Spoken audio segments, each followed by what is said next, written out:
खुद ही कुकर बुलंद इतना कि खुद खुदा तुझसे पूछे, बता बंदे तेरी रजा क्या है। साथियों, ये कहानी है एक ऐसे युवा तुर्क की जो सिर्फ 34 साल की उम्र में न्यूयॉर्क जैसे बड़े शहर का मेयर बन गया। यह काक जिसके चर्चे पूरी दुनिया में होने लगे हैं। डोनाल्ड ट्रंप जैसा महाबली भी चाहकर जिसका रास्ता नहीं रोक सका, जिसकी जड़ें भारत से जुड़ी हैं।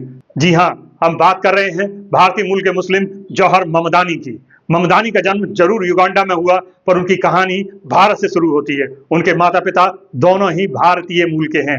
पिता अजीज ममदानी मशहूर लेखक हैं और उनकी मां है प्रसिद्ध फिल्म निर्देशिका मीरा नायर। एक ऐसा बच्चा जिसकी जड़ें भारत में हैं, जन्म युगांडा में हुआ और पला बड़ा अमेरिका में। ये तीनों बातें ममदानी के जीवन सफर का हिस्सा रही हैं। जब ममदानी परिवार न्यूयॉर्क पहुंचा तो जौहर ने पढ़ाई पूरी करने के बाद वहीं से अपनी राजनीतिक यात्रा भी शुरू की। आसान भाषा में कहें तो उनका स्टाइल आम आदमी पार्टी के नेता अरविंद केजरीवाल की तरह ही है। उनकी हर बात में आम जनता शामिल होती है।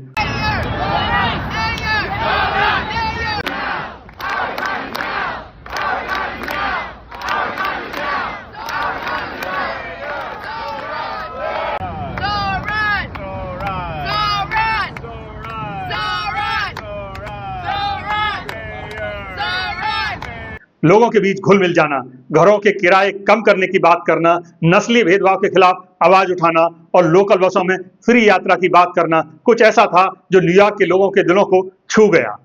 जौहर ममदानी ने प्रवासियों के अधिकार और गाजा जैसे मुद्दों पर भी खुलकर आवाज उठाई। यही कारण है कि अमेरिकी राष्ट्रपति डोनाल्ड ट्रंप उनसे चिढ़ते हैं। ट्रंप ने न्यूयॉर्क के लोगों को खुली धमकी दी थी कि अगर ममदानी को मेयर चुना तो इस शहर की फंडिंग ही बंद कर देंगे, लेकिन ये धमकी भी काम नहीं आई। ममदानी का नेतृत्व इस बात का प्रतीक है कि चाहे आप दुनिया में किसी भी कोने में हो, अगर आपकी जड़ें न्याय और समानता में हैं तो आप बदलाव ला सकते हैं। दोस्तों, अंत में यह देखना भी दिलचस्प होगा कि जिस तरह भारतीय मूल के ऋषि सुनक को ब्रिटेन का प्रधानमंत्री बनने पर भारत की कई बड़ी शख्सियतों ने बधाई दी थी, क्या वही बधाई ममदानी को भी दी जाएगी या नहीं? जो गर्व की बात गूगल, एप्पल समेत दुनिया की बड़ी कंपनियों में किसी भारतीय मूल के शख्स के लिए कही जाती थी, वो ममदानी के लिए भी कही जाएगी या फिर ममदानी को भी अपने पराये की श्रेणी में डाल दिया जाएगा, ये देखना भी दिलचस्प होगा। भारत में बड़े लोगों ने क्या ट्वीट किया, इस पर भी जरूर नजर रखिएगा दोस्तों। नमस्कार, मैं अफसर अहमद।